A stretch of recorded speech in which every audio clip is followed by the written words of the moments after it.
mayroong dalawang paraan na tinatawag na cut and cover na paraan ng konstruksyon na isinaalang-alang para sa pagtatayo ng mga istruktura sa ilalim ng lupa para sa mga istasyon ng Metro Manila Subway.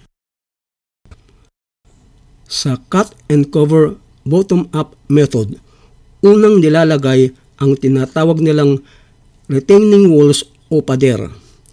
Ang istasyon ay hinuhukay habang ang mga bakal na tinatawag na strut ay inilalagay sa pagitan ng mga retaining wall o mga pader upang hawakan ang mga ito sa lugar at hindi magigiba ang mga ginagawang pader.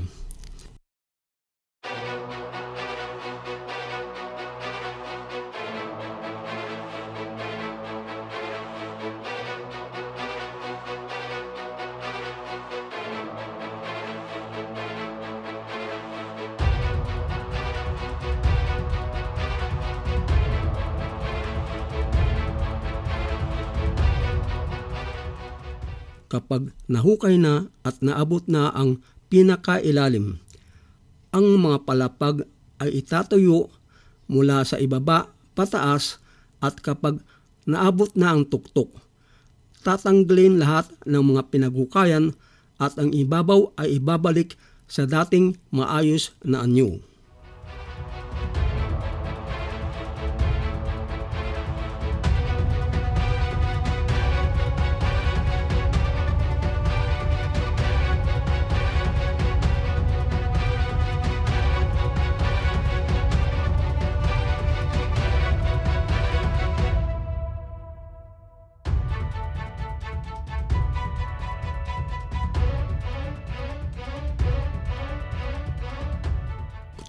Natukoy na ang pinakamahusay na paraan para sa paghuhukay at pagtatayo ng mga istasyon ng Metro Manila Subway ay ang top-down method na ating susunod na tatalakayin.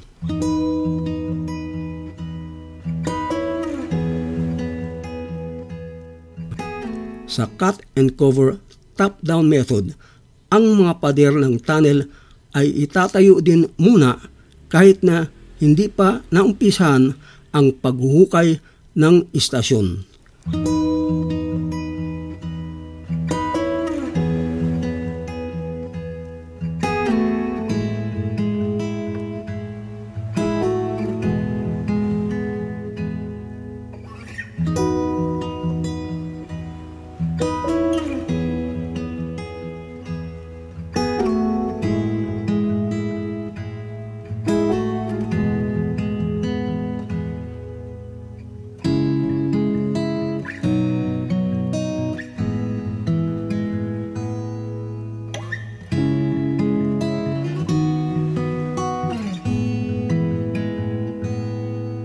Pagkatapos ay itatayo ang bubong na sinusuportahan ng mga pader ng tunnel.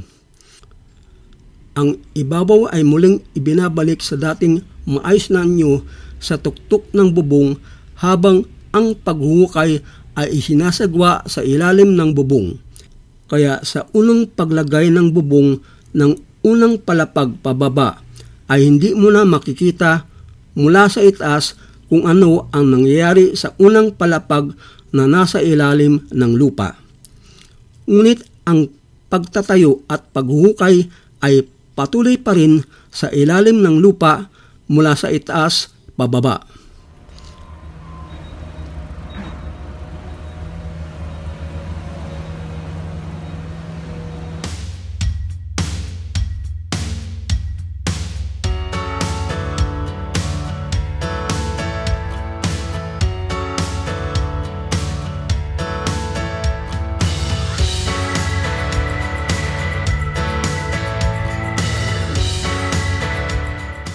Ito ay nagpapatuloy mula sa itaas hanggang sa ibaba. Mula sa ibabaw na palapag hanggang sa ilalim na palapag at nagpapatuloy ito hanggang sa maitayo ang buong istasyon.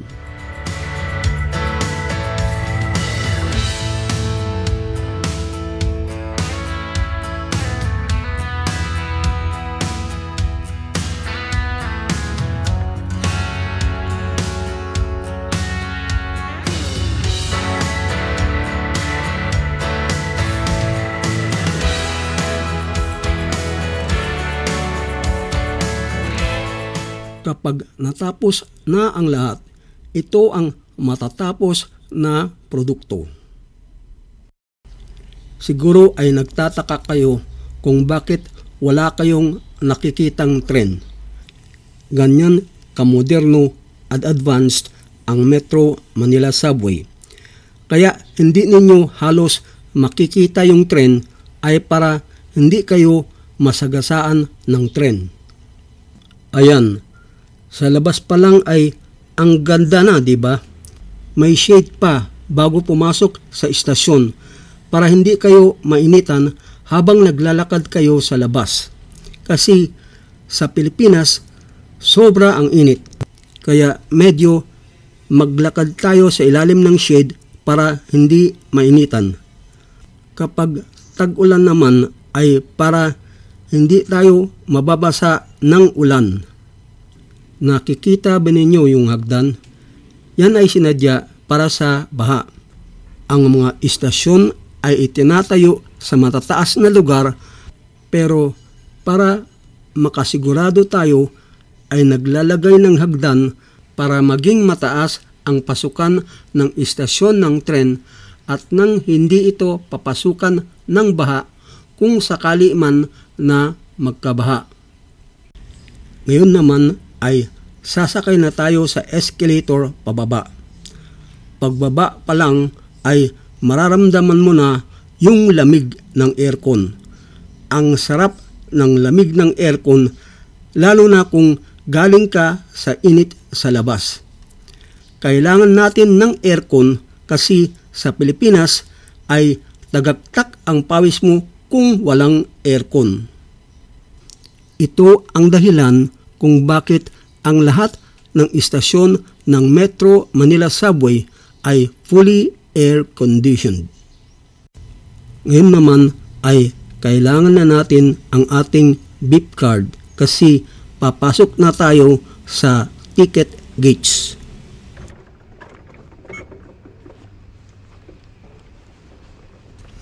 Ngayon naman ay bababa na tayo sa train platform para sasakay sa tren. Dito ay hindi ka mahuhulog sa riles ng tren kasi ang pagsakay sa tren ay parang sumasakay ka lang sa elevator.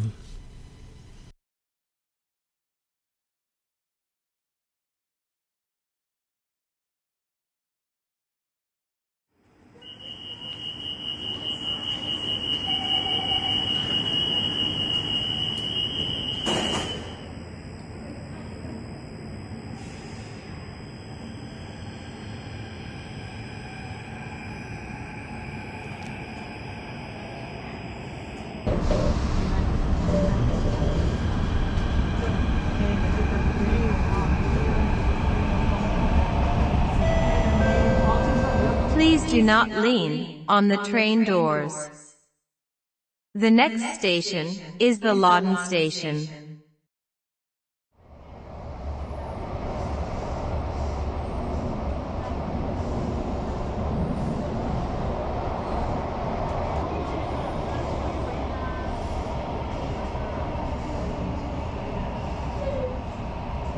Lawton Station. Lawton Station. Lawton Station. Please mind the platform gap.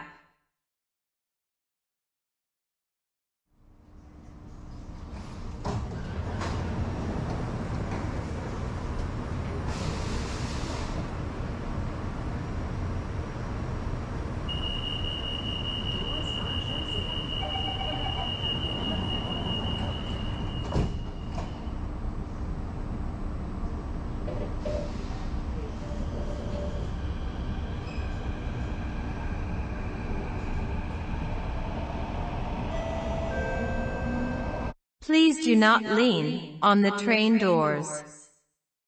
The next station is the Senate Station.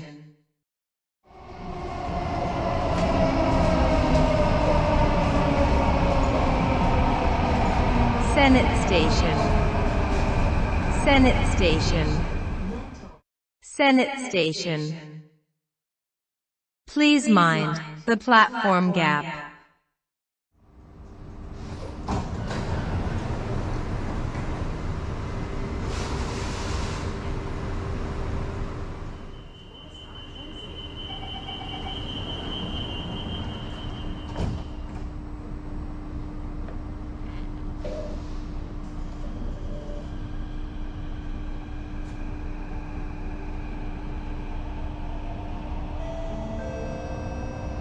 Please do not lean on the train doors.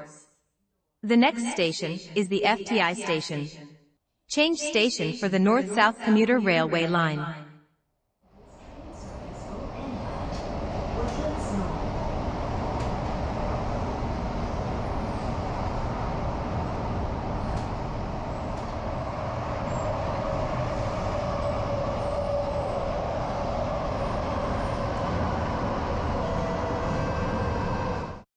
Please mind the platform gap. FTI station. FTI station. FTI station. Change station for the North-South Commuter Railway line. Please mind the platform gap. FTI station. FTI station. FTI station. Change station for the North-South Commuter Railway line. Ngayon namang narito na tayo sa FTI station ay lilipat tayo sa kabila sa North-South Commuter Railway o yung tinatawag na Clark-Calamba Railway para sumakay sa tren papunta sa Malolos. Kasi po pupunta po ako sa Malolos para bumisita sa aking kapatid doon sa Malolos.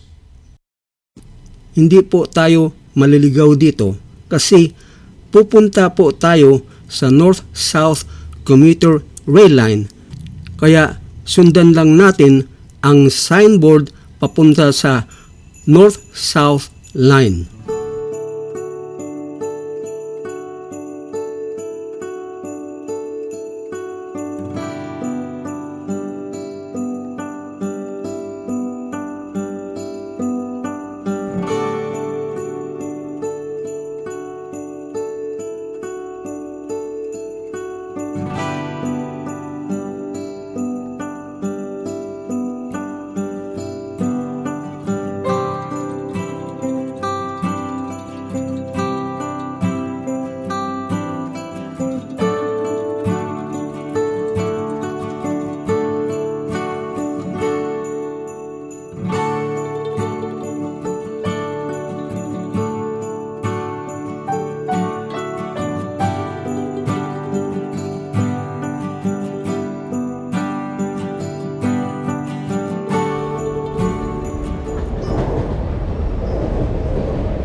Next station, Malolo Station.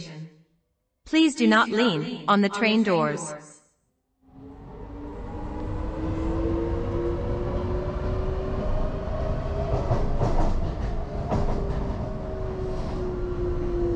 Malolo Station. Malolo Station. Malolo Station. Please mind the platform gap.